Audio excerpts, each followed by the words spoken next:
예수님은 죄와 고난에서 우리를 구원해 하시기 위해 이 땅에 오셨습니다. 사람들이 앓는 몸과 마음의 병을 고쳐주시기 원하십니다. 예수님이 수많은 병자를 고쳐주신 소문이 나게 되자 많은 사람들이 예수님께 몰려옵니다. 예수님이 갈릴리 호수에 계실 때 회당장 가운데 한 사람인 야이로가 예수님을 만나러 옵니다. 회당장은 당시 유대교 회당에서 위원회를 구성한 한 인물이었는데, 당시 회당에서는 유대인들이 예배를 드리고 성경을 해설하고 토론을 벌이는 그러한 장소였습니다. 회당장이 예수님을 찾아와서 무릎을 꿇은 이유는 있었는데 12살 단 그의 어린 딸이 죽을 지경에 이르렀기 때문입니다. 바리새파 사람으로 여겨졌던 이 회당장이 예수님의 발 아래 엎드려 딸을 살려달라고 외연하는 모습 자체가 굉장히 놀랍고 충격적인 일입니다. 지시 높은 야이로가 예수님 앞에 와서 무릎을 꿇는다면 또 예수님 앞에 나와 무릎 꿇는 사람이 한 명 더 있었습니다. 이 사람은 회당장과 달리 가난하고 지체가 낮은 여인이었습니다. 예수님이 회당장의 부탁을 받고 회당장의 집으로 가시는 길에 그 바쁜 와중에 12년 동안 혈루증을 앓는 여인과 마주치게 됩니다. 혈루증은 하혈증이라고 하는 병으로 생리불승에서 오는 병입니다. 이 여자는 여러 의사들을 만나고 진찰을 받았지만 자신의 가산을 다 창신하고 병이 더 나빠진 상태에 있었습니다.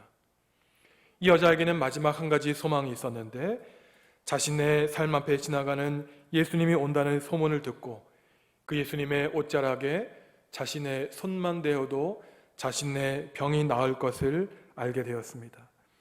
예수님은 자신의 몸에서 능력이 나간 것을 아시고 도대체 누가 내 옷에 손을 대었느냐 물으십니다. 이 여자는 겁이 나서 예수님 앞에 무릎을 꿇고 자신이 한 일을 고백하지요. 예수님은 이 여자를 야단친 것이 아니라 너의 믿음이 너를 구원하였다 라고 이 여자를 칭찬합니다. 가난하고 이름 없는 이 여자의 일로 지체하게 되었는데, 그 와중에 야이로의 집에서 사람들이 와서 예수님과 야이로에게 딸이 죽었다는 소식을 전하게 됩니다. 그야말로 이 가난하고 지체가 낮은 이 여자 때문에 지체 높은 야이로의 딸이 죽게 된 것이죠. 예수님은 사람들이 하는 말을 주의 깊게 듣지 않으십니다. 그들의 말을 흘려 들으시고 회당장에게 말씀하시기를 걱정하지 말고 믿기만 해라 라고 말씀하시죠. 예수님은 베드로와 야고보와 요한만 데리시고 회당장의 집에 가시는데, 그때 수많은 사람들이 큰 소리로 울며 통곡하고 있었습니다. 예수님은 사람들에게 어린 소녀가 죽은 것이 아니라 잔다라고 말씀하시자 사람들은 비웃습니다. 그러자 예수님은 그 비웃음을 뒤로하고 죽은 소녀의 손, 그 차가워진 소녀의 손을 잡으시고 달리다금 소녀야 일어나라고 말씀하시니 소녀가 다시 살아나 걸어다닙니다. 예수님은 소녀에게 먹을 것을 주라고 부모님에게 말씀하시죠. 우리는 이 말씀에서 낫고자 하는 마음을 가진 사람들의 믿음을 생각해 볼 수 있습니다. 또한 우리 가운데 병이 들고 고난 가운데 있다면 그 병과 고난에서 해결받기 위해서는 어떠한 믿음을 가져야 되는지 주님이 오늘 우리에게 말씀하십니다.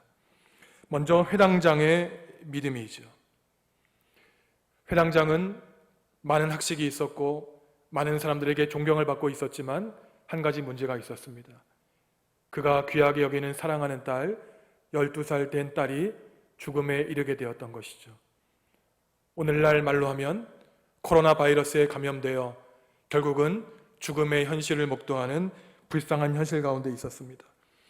이 딸 아이의 믿음은 오늘 본문에 나오지 않지만 아버지의 믿음이 나옵니다. 아버지는 예수님이 자기의 딸을 만나 주셔서 손만 얹어주시면 내 딸이 죽어가는 병에서 해결될 수 있다고 그 야이로는 믿었습니다.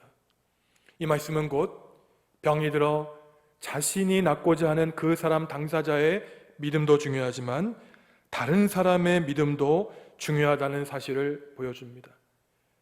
내가 아파서 쓰러질 때, 나의 이웃이 병들어 있을 때 그 자녀와 가족과 이웃을 바라보는 그 안타까운 마음을 가지고 하나님 앞에 나와 고쳐달라고 간구하는 믿음이 중요하다는 것이죠.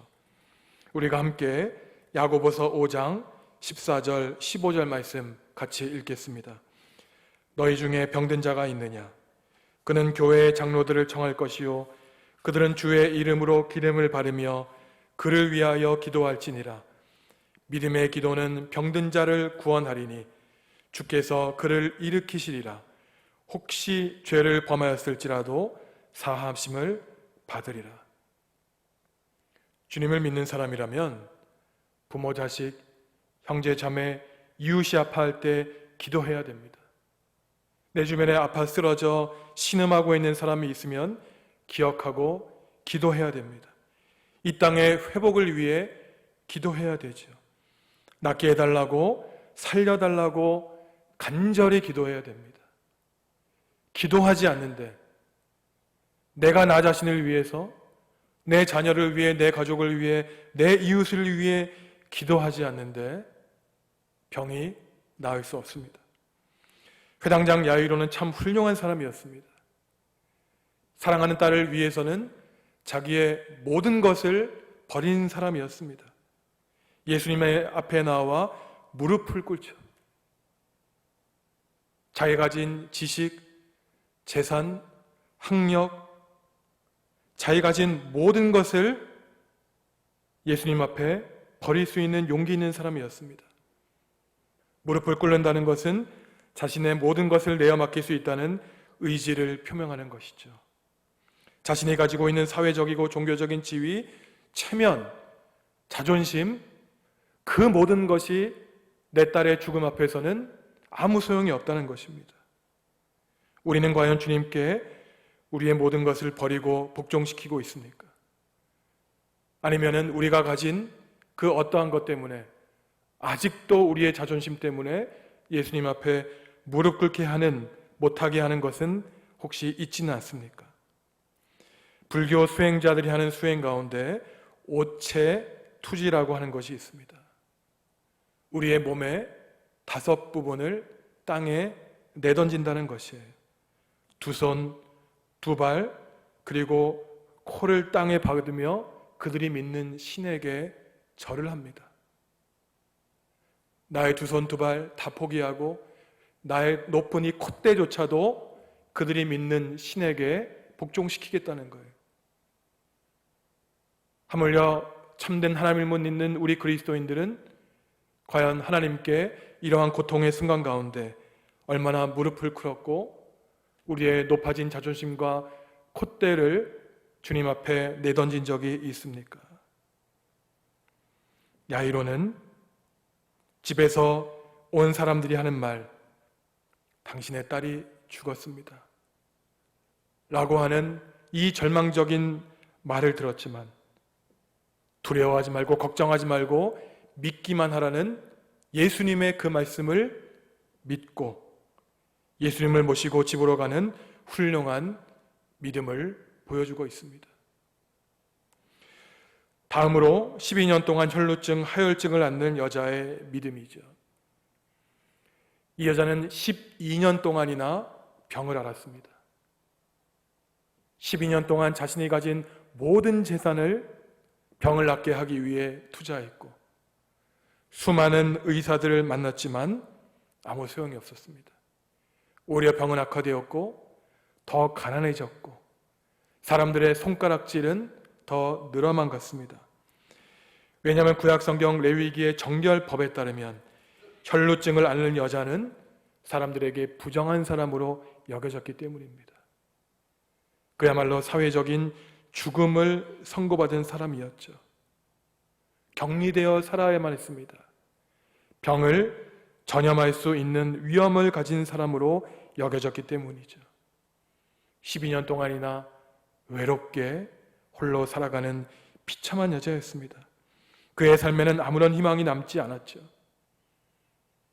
그 혈루증을 앓는 여자에게 남은 마지막 희망은 자기의 앞길을 지나가는 예수님 그 한 분밖에 없었습니다.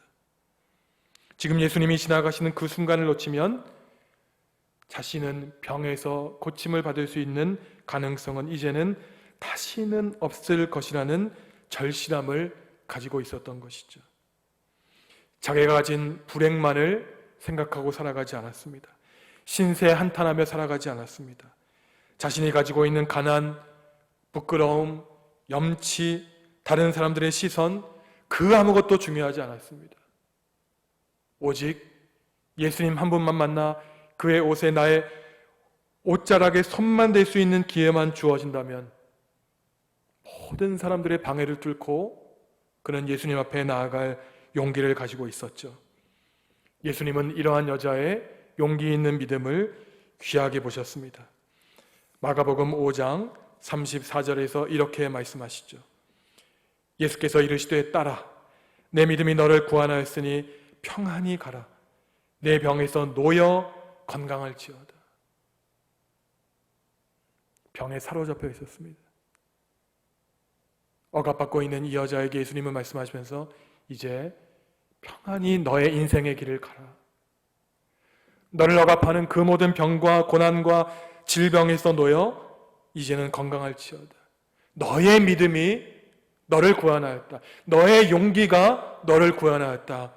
예수님은 딸을 칭찬해 주신 것이죠. 딸을 위해 모든 것 포기하고 기도했던 아버지 야이로의 믿음도 중요했지만 나의 그 지긋지긋한 과거에 불행했던 과거를 청산하고자 했던 이 불행한 여자의 믿음도 그 무엇보다 중요했던 것입니다. 성도 여러분, 고난 가운데 불행 가운데 예수님은 우리의 믿음을 다잡고 주님 앞에 나오기를 원하고 계십니다. 딸아, 아들아, 너의 믿음과 용기가 너를 구원하였다 라고 하는 주님의 칭찬을 받으시기 바랍니다. 혈루증을 낳는 여자가 안타까웠던 것이 사실이죠. 12년 동안이나 불행한 삶을 살았습니다. 가산을 탕진했죠. 하지만 오늘 본문을 보시면 이 여자는 회당장의 딸을 죽이는 범죄 행위를 한 것과 다름없었습니다.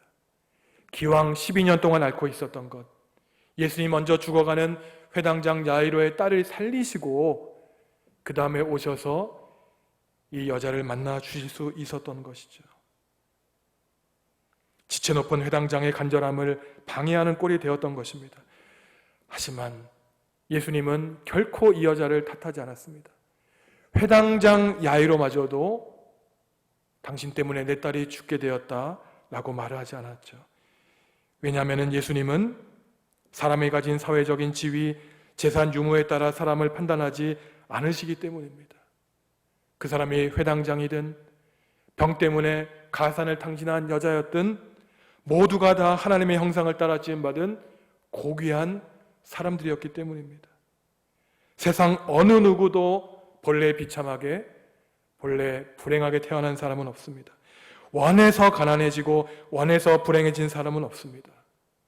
단지 시간이 지나며 세파에 찌들고 우리의 존귀한 형상에 조금 흠이 가게 된 것이지요. 아무리 내가 지금 좋은 환경 속에 있다고 할지라도 모든 사람이 다 불행해지고 비참해질 가능성은 있습니다. 예수님은 이 사실을 알고 계신 것이죠. 불행한 여자, 존귀한 회당장의 딸, 그 소녀를 살려주시고자 하는 예수님이 계셨던 것입니다. 찬송가 96장에 이러한 가사가 있죠. 예수님이 누구신가? 여러분, 예수님이 누구십니까? 우는 자의 위로와 없는 자의 풍성이며 천한 자의 높음과 잡힌 자의 노임되고 우리의 기쁨이 되십니다. 여러분이 믿는 예수님은 누굽니까? 약한 자의 강함과 눈먼 자의 빛이시고 병든 자를 고쳐주시고 죽은 자를 살려주시고 슬픈 사람을 위로해 주시고 기쁨을 주십니다. 우리가 믿는 예수님은 누굽니까? 추한 자를 정하게 만들어 주시고 죽은 자에게 생명을 주시고 죽은 자들을, 죄인들을 살려주시고 멸망받을 사람을 구원해 주시고 불안한 가운데 우리의 평화되어 주시고 심판 가운데 하나님께 영광을 돌려주시는 분이 바로 예수님이신 것이죠. 오늘 야이로의 딸을 살려주시고 혈루증을 앓는 이 불행한 여자를 살려주신 그 예수님, 그 주님을 묵상하시면서 저희가 찬송가 96장 함께 찬송합니다.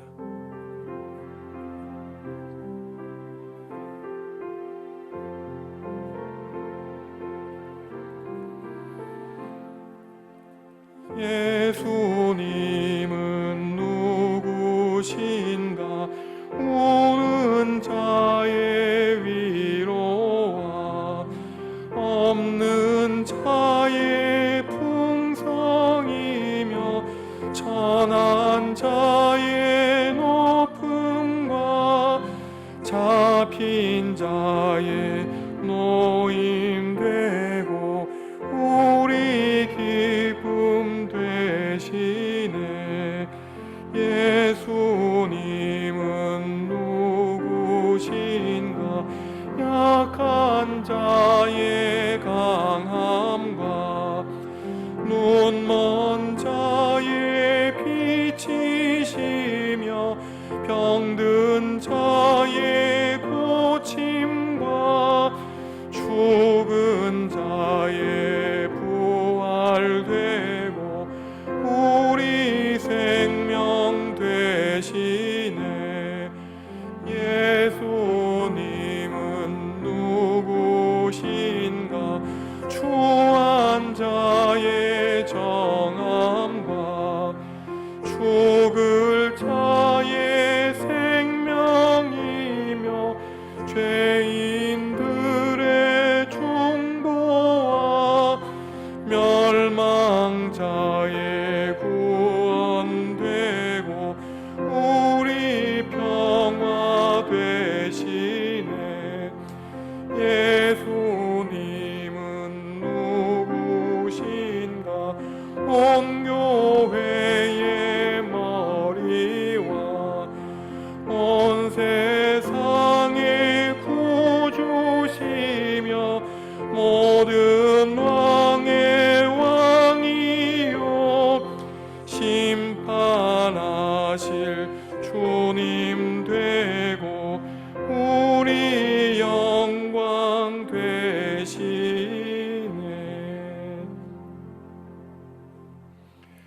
하나님의 아들이자 이 세상을 창조하시고 우리를 구원해 주신 예수님의 진가는 죽은 딸을 살리시러 가는 회당장 야이로의 집에 가시는 길과 그의 집에서 분명하게 나타납니다. 부활이요 생명이신 예수님은 죽음의 세력과 맞서 싸우시고 이겨내십니다. 딸이 죽었으니 회당장 그리고 예수님을 더 이상 우리가 귀찮게 굴지 맙시다. 사람들의 말을 주의 깊게 듣지 않으십니다. 흘려 들으십니다. 그러한 무가치한 말에 자신의 시간을 낭비하지 않으십니다. 왜냐하면 그러한 쓸데없는 말들은 하나님의 나라 생명의 사역을 하는 일에 방해가 되기 때문이죠. 예수님은 야이로의 집에서 울고 통곡하며 슬피 우는 사람들에게 딸이 죽은 것이 아니다, 지금 잠깐 자고 있다라고 말씀하십니다. 수많은 사람들이 이제는 끝났다, 포기하자 소리 높여 울고 있죠. 우리 문화에서도 예전에 지체 높은 사람들이 죽었을 때는 곡하는 많은 여자들 불렀습니다.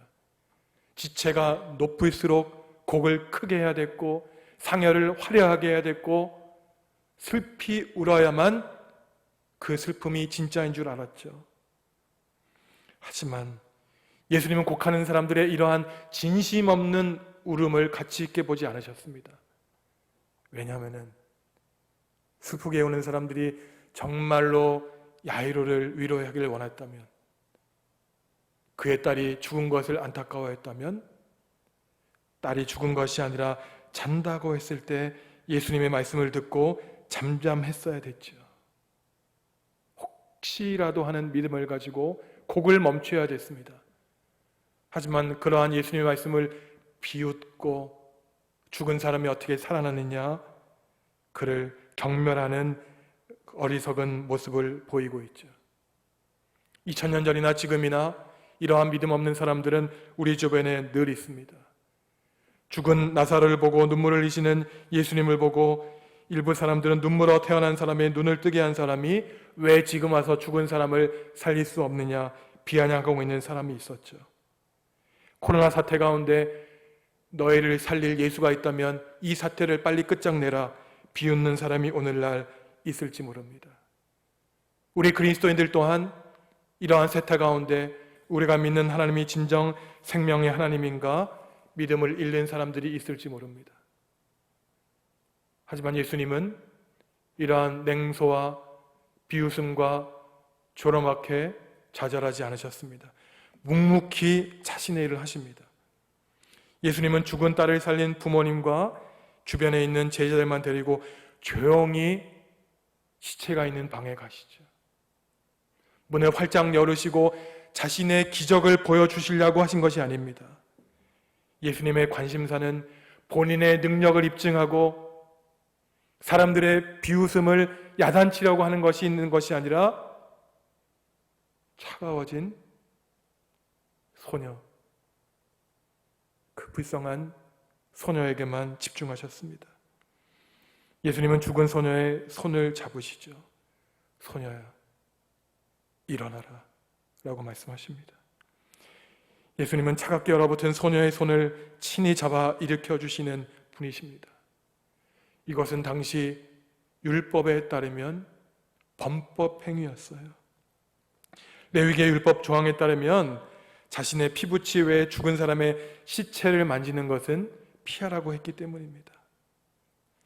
하나님의 백성의 거룩함의 의무를 기록한 레위기 21장 1절에는 이러한 법 규정이 있습니다. 제가 읽어드립니다. 여호와께서 모세에게 이르시되 아론의 자손 제사장들에게 말하여 이르라.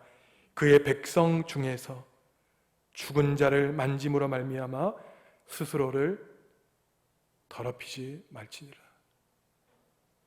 하나님이 시체를 만지지 말라고 하신 이유는 살아있는 사람이 시체를 만짐으로써 죽음의 세력에 노출되기를 원하지 않으셨기 때문입니다. 하나님이 이러한 법을 친히 알고 있었음에도 죽은 소녀의 손목을 잡으시고 소녀야 일어나라 불법 행위를 하신 것은 율법의 문자, 법의 조항에 얽매이신 것이 아니라 하나님이 그 율법을 통해서 사람을 살리고자 하시는 하나님의 마음을 아셨고 또한 죽은 딸을 살리기 원했던 야이로의 마음을 아셨기 때문이죠. 예수님은 사람들의 시선을 두려워하지 않으셨습니다. 저 사람이 시체를 만져서 범죄하느냐 아니냐 그것이 예수님에게는 눈칫거리가 아니었습니다. 예수님의 유일한 관심사는 죽은 사람 살려주시고 눈물을 닦아주기를 원하셨던 것이죠. 죽은 소녀를 향한 예수님의 사랑과 관심과 배려는 이 소녀를 살리신 그 마지막 순간까지도 나옵니다. 예수님은 죽인 소녀를 살려주신 후 곧바로 다른 곳으로 떠나지 않으셨습니다. 예수님이 두 말씀을 하시죠. 아무에게도 말하지 말아라.